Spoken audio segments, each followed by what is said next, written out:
Hola oyentes de Radio Sefarad y bienvenidos nuevamente a este programa de Sergio Bacari que se llama, como no podía ser de otra manera, Un Bacari suelto en las ondas. ¿Qué tal, Sergio? Shalom, Jorge, y shalom a todos los que nos están escuchando. Todo bien por aquí. Bueno, ya saben que Sergio nos cuenta historias de cosas que pasan en Israel que no suelen aparecer en los periódicos porque son cosas aparentemente normales. Lo que pasa que cuando entramos a rascar un poquito vemos que son normales, pero son muy diferentes a las vivencias que solemos tener en otros países y nos interesa saber de qué se trata. Por ejemplo, mucha gente piensa que el mundo judío se divide prácticamente entre ashkenazíes y sefardíes.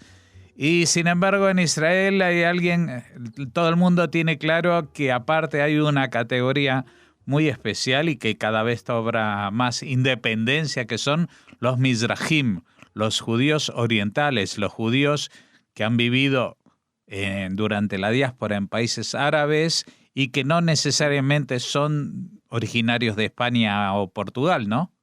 Sí, el tema que vamos a tocar hoy, Jorge, es un tema un poco delicado, o sea, no sé cómo se puede tocar el tema diplomáticamente, así que yo de antemano pido perdón si alguien se siente ofendido o algo, pero el idioma que voy a utilizar a mí no me gusta, pero no hay otra opción. Es el nuevo lenguaje aplicado por el gobierno de Israel y no hay que avergonzarse. Así nos hablan los líderes y así nosotros también tenemos que hablar.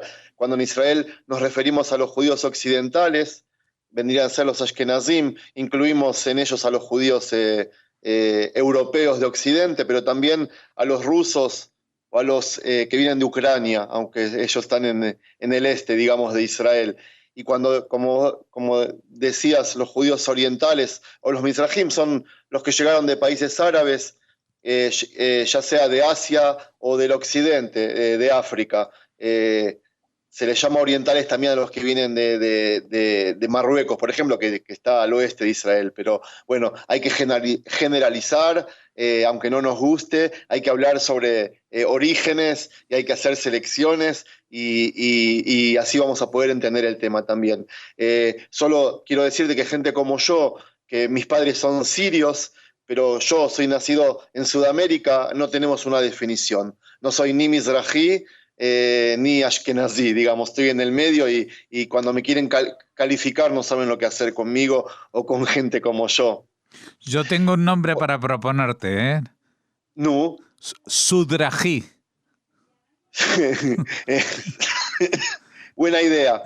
Lo vamos a proponer, Jorge. Eso, vamos a proponerlo, venga. Sí, seguimos. ojalá que cuando tenga una charla con la ministra de Cultura, la ministra de Cultura de Israel se llama Miri Regev y habla del tema, lo generaliza ella diciendo que nos divide, digamos, a la población, diciendo que unos somos de piel clara y los otros somos de piel oscura. Los Ashkenazim, por supuesto, los de piel clara. Ella dice de que los Mizrahim son apegados a la religión y los Ashkenazim son laicos. Ella dice que unos tienden a votar de derecha, que tiene razón, son los Mizrahim, y los otros son todos de izquierda. Religiosamente hablando, son dos mundos muy diferentes, con muchas disputas, tanto los Ashkenazim como los Sefaradim. Y socialmente hablando, era un tema que ya había estado un poco descansado, porque fíjate que el 80% de los israelíes son sabras, son ya nacidos aquí, como que el origen ya estaba un poco, nos habíamos olvidado ya un poco del tema. Pero la misma ministra de Cultura, que se llama Miri Regev, lo volvió a poner en el centro del tema de discusión de la sociedad con mucho éxito. Voy a hacer un poco de historia para que entendamos bien el tema y qué es lo que está pasando en Israel. La hegemonía de los judíos ashkenazíes se mide en varios términos, tanto políticos, porque jamás en el país hubo un primer ministro de origen mizrahi, o en términos económicos, porque hasta hoy día los sueldos de los judíos ashkenazim son un 42% más altos que los de los sefaradíes. Así todo, en las últimas elecciones, los sefaradíes volvieron a votar derecha, que lleva el lema de una sociedad menos socialista y más parecida a la americana, a la capitalista. Fuera de una élite originaria de Europa, la que lidera el país, no fue algo forzado. Es verdad que la élite europea es la que lideró los primeros años en el país, pero esto fue un desarrollo lógico de los acontecimientos. ¿Por qué? Porque fueron los judíos europeos los que lucharon, organizaron y fundaron el país. En su mayoría, los judíos sefaradíes y los mizrajíes, que digamos los vamos a poner a todos juntos, llegaron a principios de los años 50, cuando casi 1 millón fueron expulsados de los países árabes. Los ashkenazíes no solo fueron protagonistas en el nacimiento del nuevo Estado y como víctimas muy mayoritarias en el Holocausto, también estaban mejor formados y preparados para los retos que había de suponer Israel como nación joven, sin recursos y rodeada de enemigos dispuestos a aniquilarla. Los sefaradíes que vivían en los países árabes no sufrieron el Holocausto y además no tenían formación universitaria. ¿Me explico, Jorge, hasta ahora? Sí. De hecho, el gabinete Ben Gurión debatió sobre si dejar entrar a todos esos judíos que llegaban con lo opuesto, venían sin nada.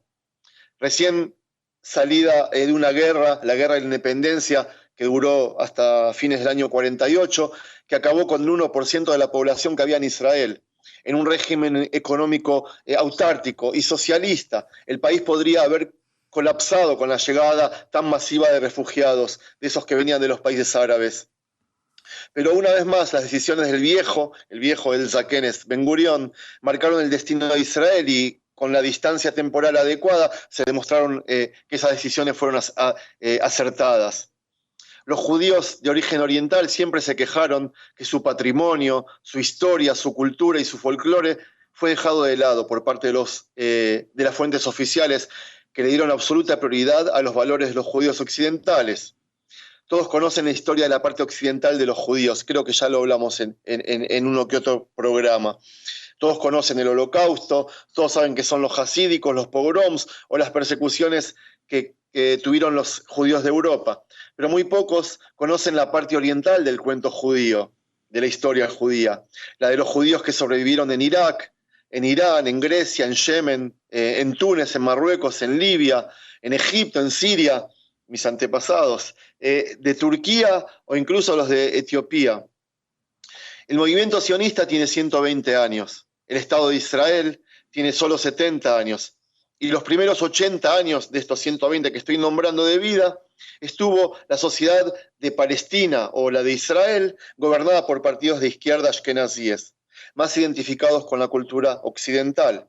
Desde 1977, que fue la revolución política que hubo, son justamente los de derecha y los mizrajíes, los orientales, los que gobiernan dentro de Israel.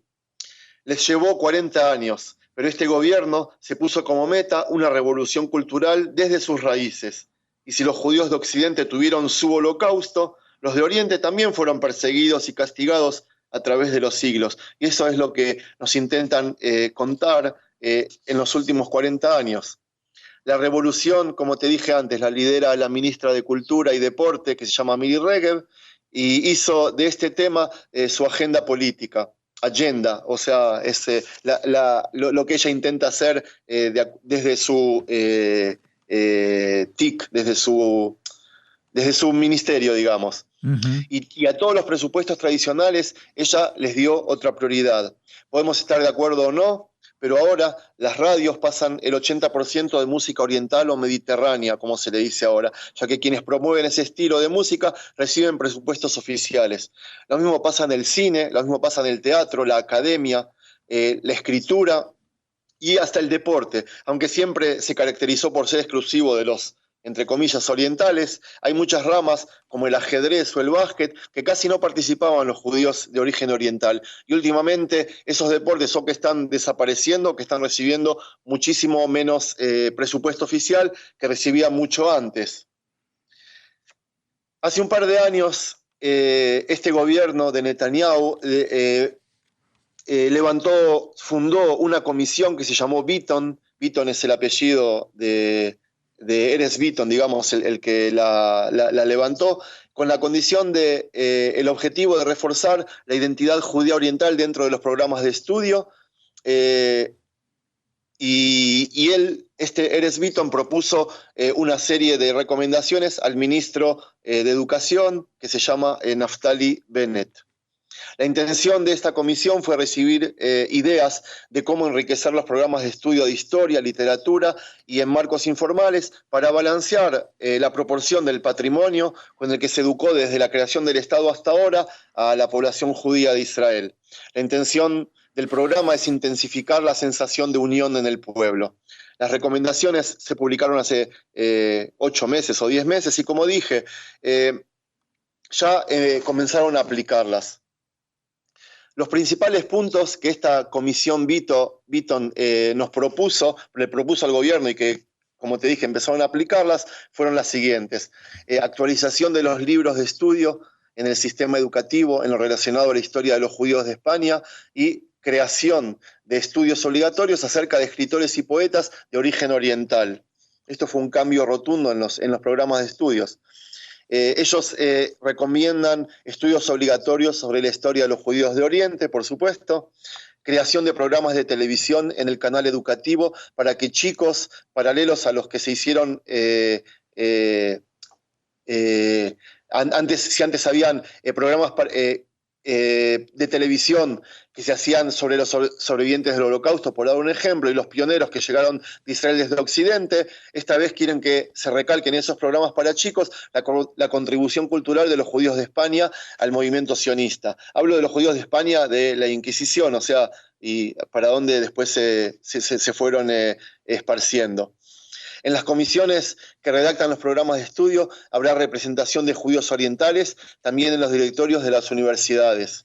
Ellos también propusieron levantar la nueva universidad en Ariel, que fue muy criticada en sus primeros momentos tanto por la academia dentro de Israel como por su ubicación. Ariel es un asentamiento judío en los territorios conquistados en 1967. Y todavía hay mucha discusión sobre esto, pero el gobierno actual le dio 100% de apoyo y es llamada universidad.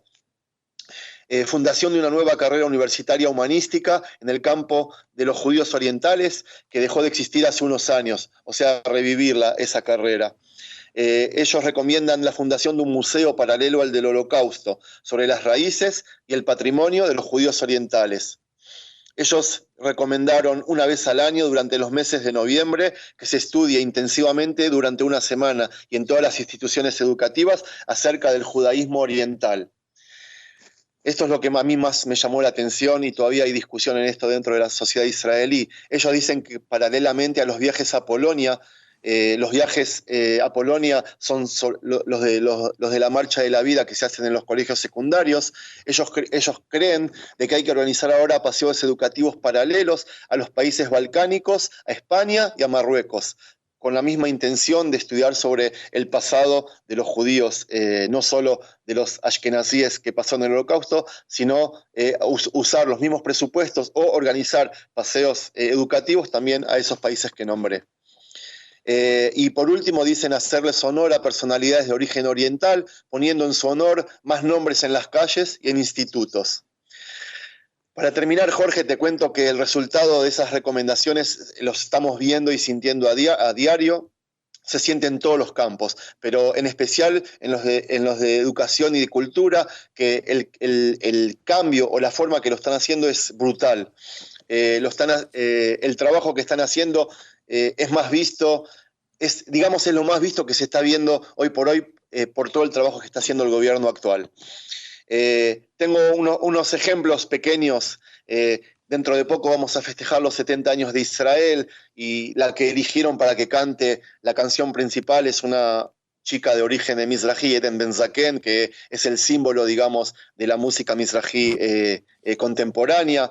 Y los últimos años, cada vez que hay un acto principal, siempre se elige ahora, y lo dicen sin ninguna vergüenza, de que el cantante que tiene que cantar, representar a Israel, debe ser de origen mizrahi.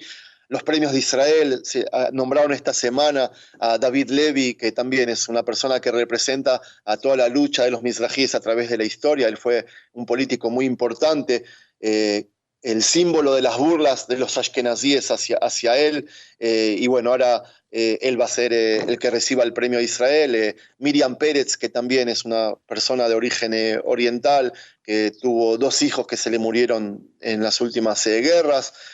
Y bueno, las obras de teatro, las películas de cine que reciben el apoyo del gobierno, ellos requieren de que tenga todo este tipo de contenido para balancear más la balanza. Programas de televisión, canales de televisión, se hizo un canal de televisión 20, que también es oficial del gobierno, que se pone énfasis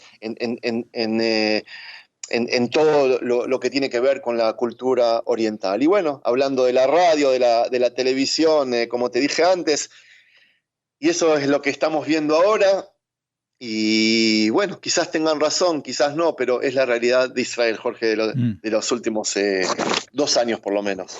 Sí, bueno, a mí me llama la atención, bueno, ahora mencionabas, por ejemplo, a David Levy, que salió, digamos, a la palestra de política de la mano de Menachem Begin, que no era exactamente un sefaradí o un mizrahi, sino que era un judío polaco. Y ahora toda esta revolución viene de la mano de la familia Netanyahu, que tampoco son sefaradim o mizrahim. Y no sé si Naftali Bennett me suena que tampoco es de este origen, ¿no? No, tampoco, pero ellos eligieron ocuparse de ese tema porque la gran mayoría de gente que los vota son de ese origen. Ahora, yo quiero decirte que no estoy en desacuerdo con la idea, me parece genial, me parece excelente. Lo que sí estoy en desacuerdo, que es una opinión personal mía, es en cómo lo hacen, cómo mostrarnos. O sea, uno puede decir que se tiene que hacer justicia porque se olvidó o no se remarcó a través de la historia todo el pasado o el patrimonio de los judíos orientales. Pero como te dije al principio, hay unas razones por las que no se remarcó. Acá el país lo levantaron los judíos ashkenazíes, los primeros 20 años, y todas las instituciones y todo, o sea, lo formaron ellos. No había sentido de que se hable todavía de ellos. Y sí se podría hacer de una manera más amigable, más explicar, bueno, pasó esto, ahora vamos a balancear la balanza y todo bien, pero yo creo que yo personalmente no estoy de acuerdo en el camino y en la forma que lo están haciendo, sí en que hay que hacerlo. Quizás porque lo están haciendo de una manera un poco desde arriba para abajo, ¿no? Sí, y te vuelvo a decir, me parece bien que lo hagan, pero no hace falta decir lo pasado es malo y esto es bueno, eso es lo que me falta a mí para decir fantástica la revolución que están haciendo. Yo creo que sí tiene que haber y bueno, mi desacuerdo es nada más en el camino. Pues nada, con estos acuerdos y desacuerdos vamos a acabar, a menos que tengas un mensajito, como siempre. Y sí, te quería decir que Israel está cambiando y yo personalmente no creo que la política actual sea la forma de conseguir los objetivos. Se puede hacer justicia con la historia sin intentar borrar el pasado glorioso de quienes levantaron este país, como te vengo diciendo. Uno de los cambios más importantes que está pasando en la sociedad tiene que ver con la estructura sociopolítica del país. Es más común ahora el israelí tradicionalista y de derecha que el laico y de izquierda, y eso no hay discusión. Una revolución ideológica que empezó, como veníamos diciendo, Menachem Begin en el año 77, y que sus hijos políticos, todos los que vinieron en los últimos 40 años, no quisieron desaprovechar, y a mí me parece bien. Hoy por hoy el 61% de los israelíes judíos son sefaradim o descendientes de sefaradim, o sea, son una gran mayoría. La mayoría votan a la derecha o a partidos religiosos, y eso no hay discusión y me parece bien. Las divisiones por origen en la sociedad israelí deberían ser cosas del pasado, a mi manera de pensar, ya que, como te dije antes, la gran mayoría es nativa aquí y el peso de su origen no debería sentirse.